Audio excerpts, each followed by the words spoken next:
21st. It was 21st. 21st, excuse me. And that's as early as he could be a deputy. Back then.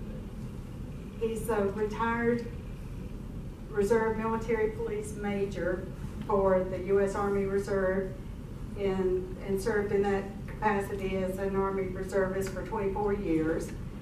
He's a veteran. He's a veteran of a police department and a sheriff's department. He's a real active in community civic affairs. He's founding member of the, and past president, excuse me, and also of the Fort King Heritage Association.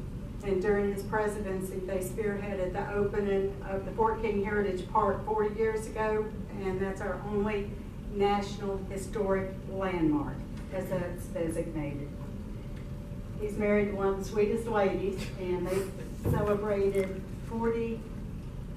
Getting ready to celebrate 49. 49 coming up, and they have 2 children. One's active duty military now, serving overseas still. No, he's over here, but he's full time. Okay. And they have a daughter in college, and at this time, I'd like to present a present to you. As a token of our appreciation, you can go check in with the county administration table, and they'll give you a t-shirt the right size to suit you. Right. Thank y'all for coming to hear Morrey Deen talk about Marion County. All right. Here, and any of you longtime residents of Marion County? All do. Okay, good. 30 years. 30 years, all right. Well, as Judy said a bit ago, I had the honor of growing up here. My family moved here in the 50s, and so I have seen a lot of things change and grow in Marion County over the years. It's amazing. When I was just a young kid, I had a horse. I used to live out here on Boulevard on a little dirt road across from the golf course, and then we moved to Silver Springs and lived out there for a few years. Used to ride my horse over to the Fort King site when I was a kid. Knew that there was supposed to have been a fort there, but never realized what the significance of it was until I grew up and got involved with us protecting and perpetuating the Fort King history and so forth.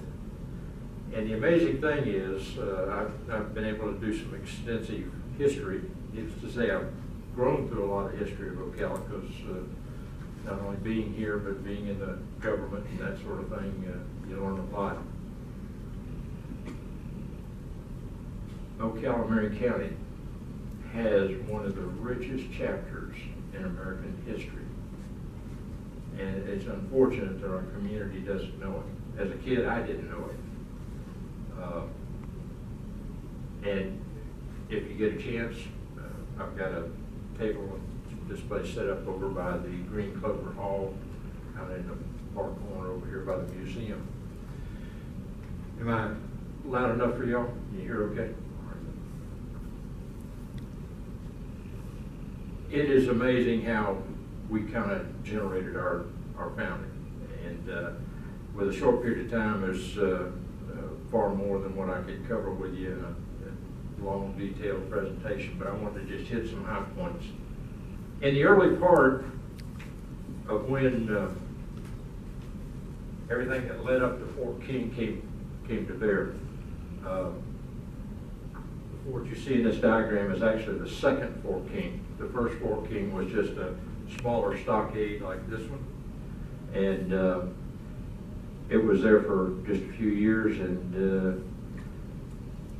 the tone of things changed. Let me give you a quick kind of perspective of what happened. Florida was owned by the Spaniards. A lot was going on down here because of the influx of all kinds of folks with the Spanish rule. They were giving a lot of land grants. There was a lot of gun running going on. So in the northwest corner of the state, back before it was a state, they were getting concerned. There were some forts up there that actually the U.S. government had. And they were finding that they were getting attacked and their supplies were getting attacked. Long story short, they hired Andrew Jackson to come to Florida.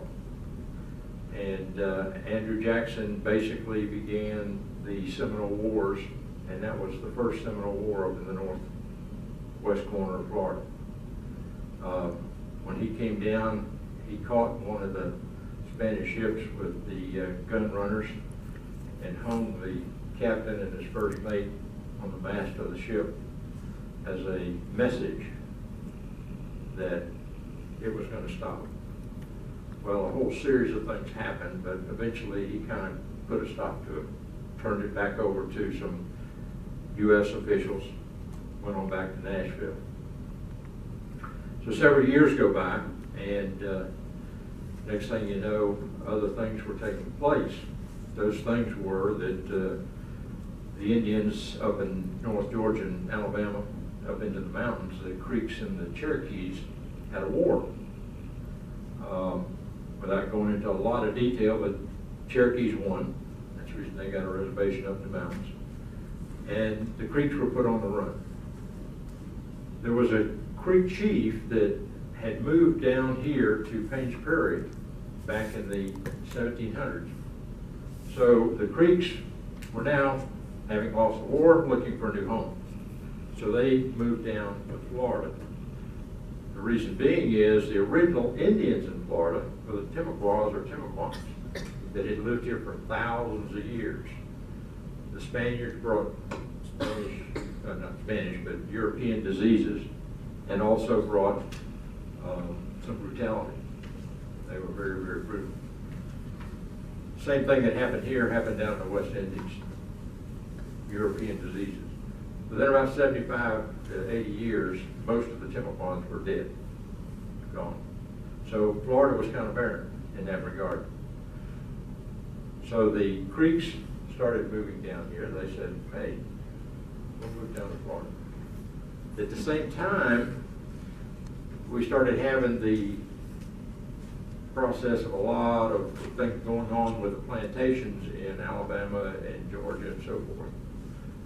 In that process, a lot of the slaves were running away. They were looking for a home.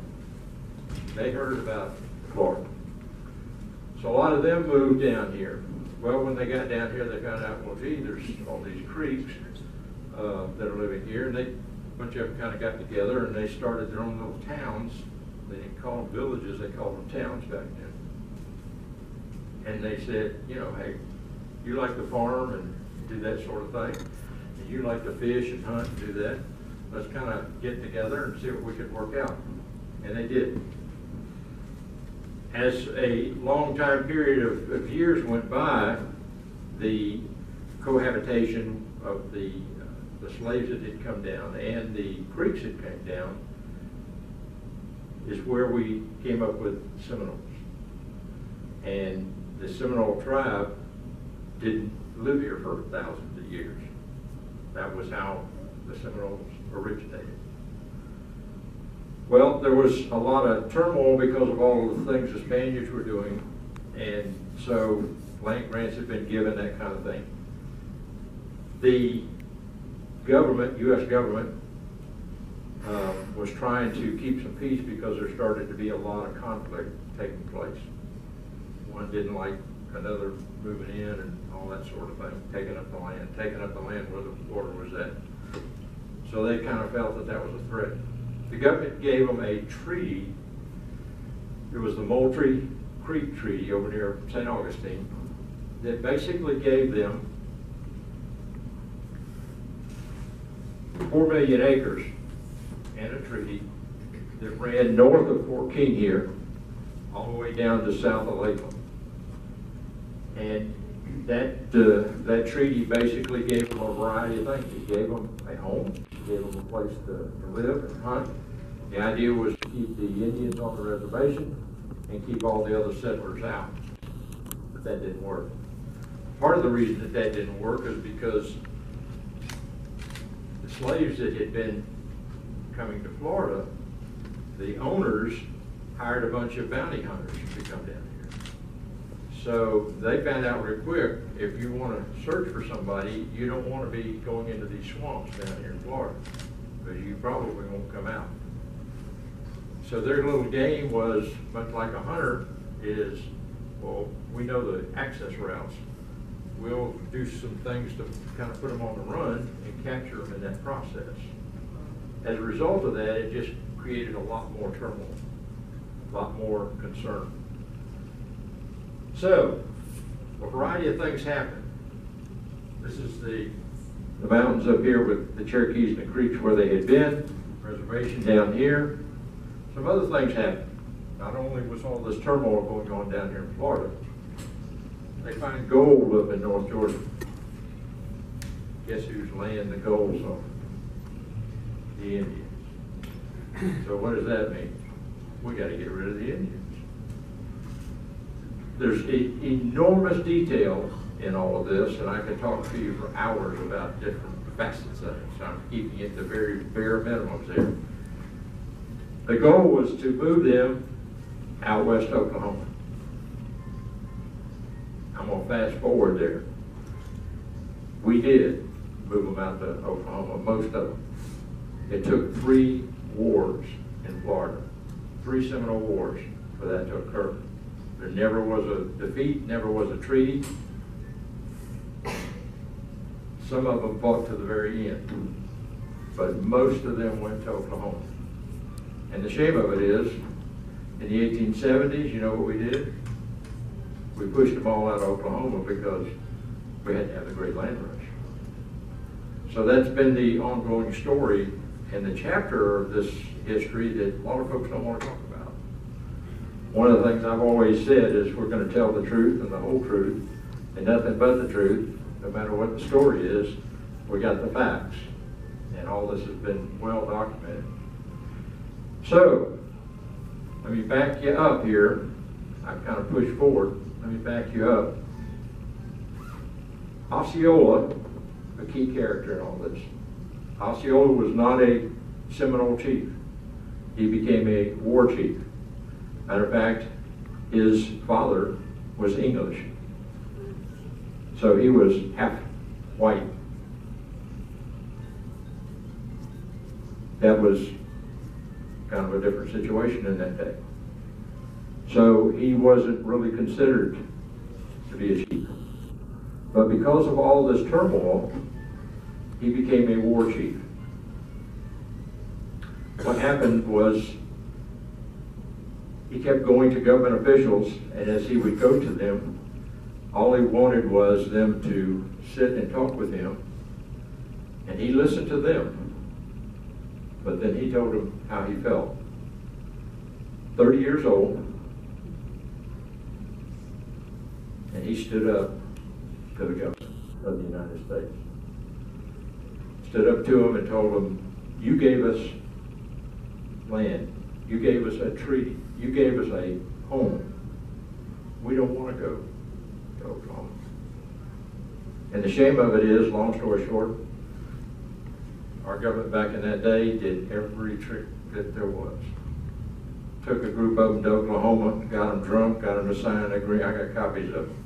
Signed their X's on agreements that, oh, we'll do this and do that. Took a group of them to Washington, D.C. in this day.